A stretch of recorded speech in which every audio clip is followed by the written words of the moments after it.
बिस्मिल्लाहिर्रहमानिर्रहीम। मेरा नाम डॉक्टर ज़ुबैर खालिद है, चाइल्ड स्पेशलिस्ट हूँ। आज की हमारी वीडियो जो है वो पेरेंट्स के लिए बहुत ही ज़रूरी है, इसको मुकम्मल देखें। हमारे पास पेरेंट्स आते हैं और बहुत सारे लोगों के पास वैसे भी इल्म है कि एक बच्चे का जो कद है वो 14-15 साल 16 साल की उम्र तक बढ़ता है, उसके बाद वो नहीं बढ़ सकता। तो अक्सर माँ बाप अगर बच्चे का कद नहीं बढ़ रहा होता तो उससे पहले आते हैं या उसकी कोशिश करते हैं कि बच्चे का कद अच्छा हो। लेकिन क्या आपने कभी ये सोचा है कि बच्चे की ज़हानत किस एज तक जो है वो बढ़ती है, उसके ब्रेन डेवलपमेंट किस एज तक होती है, उसकी जो फर्टिलिटी है, आगे नस्ल बढ़ाने की उसकी क़ुव्वत है वो किस एज तक अफेक्ट होती है, उसकी इम्यूनिटी जो है वो क़ुव्वत मुदाफ़त, बीमारियों के ख़िलाफ़ लड़ने की उसकी जो ताकत है वो किस एज तक इफ़ेक्ट होती है। अगर उस एज से बच्चा गुज़र जाए तो ये चीज़ें फिर बहुत ज़्यादा इम्प्रूव नहीं हो सकती, चाहे आप कुछ भी अच्छी न्यूट्रिशन उसको दे लें तो चीज़ें एक हद से ज़्यादा इम्प्रूव फिर नहीं कर सकती। उस एज ग्रुप का आपको इल्म नहीं है। आज हम बात करते हैं बच्चे के पहले 1000 दिन के बारे में। बच्चे के जो पहले 1000 दिन होता है उसमें वो टाइम पीरियड भी आता है जो माँ के पेट में बच्चा गुजारता है, और उससे पहले बाद में 2 साल उसकी ज़िंदगी के होते हैं। ये टोटल मिला के 1000 डेज़ बन जाते हैं। इसमें बच्चे का 80% ऑफ ब्रेन जो है वो डेवलपमेंट हो जाती है। कद जो है वो काफ़ी ज़्यादा बढ़ जाता है, 50 सेंटीमीटर का बच्चा पैदा होता है और 4 साल की उम्र में वो डबल हो जाता है, 100 सेंटीमीटर हो जाता है।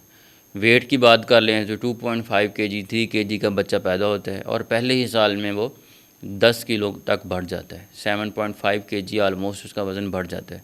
इसके बाद पहले साल के बाद कोई भी ऐसा साल ज़िंदगी में नहीं आता जिसमें हेल्दी वेट गेन जो है वो 7.5 केजी हो। जब इतना वेट अगर किसी के बाद में 1 साल में बढ़ जाए तो हम उसको अनहेल्दी कंसीडर करते हैं, मोटापा कंसीडर करते हैं। लेकिन पहले साल में उसकी ये डेवलपमेंट, ये ग्रोथ जो है वो नॉर्मल कंसीडर की जाती है। ऐसे ही पहले 1000 डेज़ में बच्चे की इम्यूनिटी, उसकी ग्रोथ, उसकी फर्टिलिटी, नस्ल बढ़ाने की ताकत, ये सारी चीज़ें पहले 1000 डेज़ में बहुत ज़्यादा जो है वो इफ़ेक्ट होती हैं अगर बच्चे की न्यूट्रिशन अच्छी ना हो, उसकी केयर अच्छी ना हो। तो आज हम इसके बारे में बात करते हैं कि इसको हम कैसे 1000 डेज़ को बच्चे के बेहतर कर सकते हैं कि बच्चे ज़हीन पैदा हों, उनकी क़ुव्वत मुदाफ़त भी अच्छी हो और वो बाकी ज़िंदगी में भी बहुत ज़्यादा अच्छा परफॉर्म कर सकें। एक मिसाल दे के समझाने की कोशिश करता हूँ कि जब हम लोग कोई गाड़ी लेते हैं तो गाड़ी लेने से पहले हम उसकी ड्राइविंग सीख लेते हैं। ऐसे ही हम जब कोई काम करना शुरू करते हैं कि कोई काम का हम सोचते हैं कि ये काम हम शुरू कर लें, कोई कारोबार शुरू कर लें या कोई भी और काम शुरू कर लें, तो हम वो सारा कुछ करने से पहले हम उसको सीखते हैं कि सीख लें ताकि हमें कोई नुकसान ना हो सके, हमारी गाड़ी को नुकसान ना हो सके, हमें फ़ाइनेंशियल लॉस ना हो, हमें कोई और मसला ना हो। लेकिन हमारे मुआशरे में जब पेरेंट्स बच्चा पैदा करते हैं तो उसके बारे में उनको कोई भी नो हो नहीं होती कि अब बच्चे की कैसे हमने न्यूट्रिशन रखनी है, कौन सी चीज़ें हमने उसको ज़्यादा देनी हैं, कौन सी चीज़ें कम देनी हैं। बच्चा माँ के पेट में आ जाता है तो कुछ लोग जो है वो फॉलोअप ही नहीं लेते, अपने विज़िट्स ही नहीं करते डॉक्टर के पास, क्योंकि बहुत सारे लोगों का ख्याल है कि पुराने ज़माने में तो औरतें इतने इतने बच्चे पैदा करती थी, डॉक्टर्स के पास नहीं जाती थी, तो ज़रूरत नहीं है। या कोई दवाई दे देते हैं तो उसको भी कभी खा लिया कभी ना खाया, या बिल्कुल नहीं खाते कि ये डॉक्टर्स कमीशन के लिए दवाइयाँ लिख रहे हैं। बच्चा पैदा हो गया है, अब वो डॉक्टर के पास नहीं जा रहे, छोटे मोटे मसले हैं तो वही उसके ऊपर पाकिस्तानी टोटके लगा रहे हैं। कोई उसका सर बना रहा है, कोई उसको करवट पे दिल सुलवा रहा है, कोई कुछ कर रहा है, कोई खांसी हो गया है तो घर पे टोटके लगा रहे हैं। न्यूट्रिशन अच्छी नहीं है तो अपने ही कोई टोटके दम दरूद तावीज़ दागे करवा रहे हैं। अब उसको ले के नहीं चल रहे, क्यों? क्योंकि उनको इल्म ही नहीं है। अब ये देखें कि एक तरफ मैंने बताया है कि फर्स्ट 1000 डेज़ ऑफ लाइफ जो है वो बच्चे की पूरी लाइफ को आपको वो डिस्टर्ब करेंगे, इफ़ेक्ट करेंगे, और दूसरी उसको पैरेलल चलें तो यही फर्स्ट 1000 डेज़ ऑफ लाइफ होते हैं जिसमें पेरेंट्स को इल्म नहीं होता, जिसमें बच्चे के ऊपर सबसे ज़्यादा तजर्बे किए जाते हैं, जिसमें टोटके लगाए जाते हैं। जब बच्चा बड़ा हो जाता है फिर ये चीज़ें कम हो जाती हैं, लेकिन छोटे बच्चे पे ये बहुत ज़्यादा चीज़ें आजमाई जा रही होती हैं जो बच्चे को फिर बाद में नुकसान देती हैं। अब मैं अपनी तमाम वीडियोस में तकरीबन चैनल पे जितनी वीडियोस मौजूद हैं उसमें मैं जो फर्स्ट 2 ईयर्स के बारे में और इवन प्रेगनेंसी के बारे में मैंने वीडियोस अपलोड की हुई हैं, उनमें मैं ज़्यादा फोकस करता हूँ ताकि बच्चे का वो वाला टाइम पीरियड अच्छा रहे और ताकि बच्चा बाद में सेहतमंद, हेल्दी, ज़हीन हो। अब बच्चे को कौन सा दूध पिलाया जाए, कब किस दूध पे शिफ्ट किया जाए, कौन सी खुराक पहले स्टार्ट करनी है, ये सारी वीडियोस मेरे चैनल के ऊपर मौजूद हैं। آپ اس کو 1 بائی 1 ساری ویڈیوز دیکھ سکتے ہیں۔ جنرل سے ہم ڈسکس کر لیتے ہیں اس ویڈیو میں کہ آپ نے پریگننسی لے کے فرسٹ 2 ایئرز آف لائف تک ایک بچے کی ہیلتھ کو کیسے لے کے چلنا ہے، کب آپ نے ڈاکٹر کے پاس جانا ہے، اور گھر میں آپ اس کو کیسے بہتر کر سکتے ہیں۔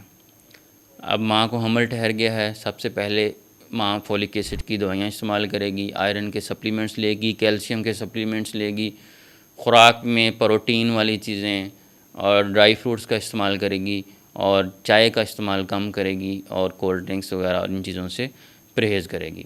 ریگولر فالو اپ رکھیں گے، الٹرا ساؤنڈ اور باقی ساری چیزیں جیسے بھی لیڈی ڈاکٹر آپ کی بتاتی ہیں اس حوالے سے آپ لے کے چلتے رہیں گے۔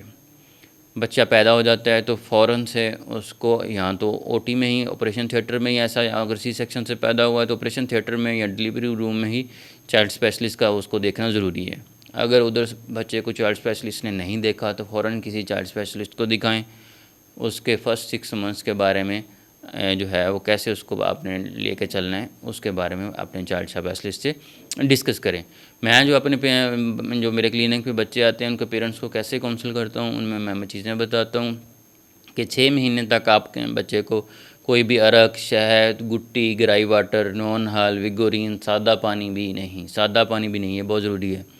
نمکول والا پانی، گلوکوز والا پانی، ایسی کوئی چیز بھی آپ نے بچے کو نہیں دینی۔ مطلب ہے دودھ کے علاوہ بچے کو کوئی چیز بھی نہیں دینی۔ دودھ کون سا دینا ہے؟ ماں کا دودھ ہی دینا ہے۔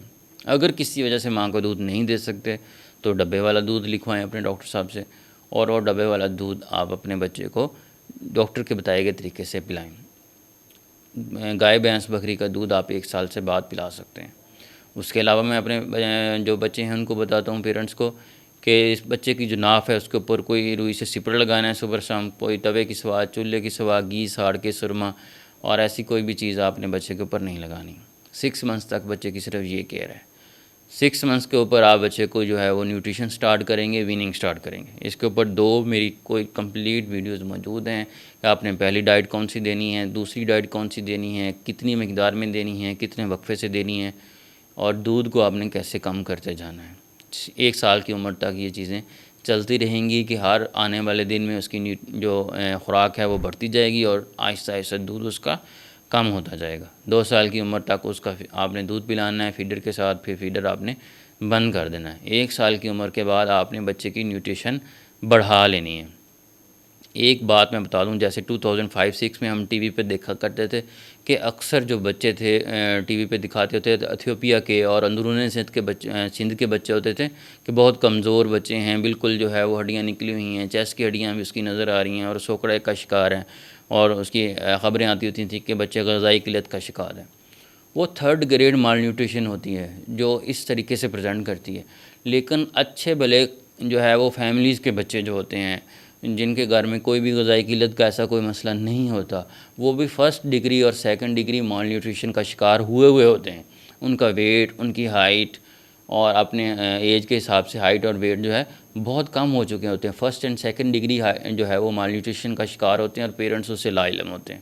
جب ہم اس کو اپنے پلاٹ کرتے ہیں اس کے چارٹس کے اوپر ان کا ہائٹ ویٹ لیتے ہیں تو وہ اس کا شکار ہوتے ہیں، اور پیرنٹس کا ہوتا ہے کہ ہمارے گھر تو ہر چیز آتی ہے، اللہ کا شکر ہے، ہر چیز کھاتا ہے بچہ، لیکن اس کو جو پراپر نیوٹریشن چاہیے ہوتی ہے وہ اس کو مل ہی نہیں رہی ہوتی، تو بچے اس چیز کا شکار ہو رہے ہوتے ہیں۔ تو یہ ساری چیزیں اگر بچہ اس ایج میں مال نیوٹریشن کا شکار ہو جاتا ہے، اس کے بہت لانگ ٹرم افیکٹس ہوتے ہیں بچے پہ، ساری زندگی پہ اس کے افیکٹ ہوں گے، ذہین نہیں رہے گا، بار بار بیماری کا شکار ہوگا۔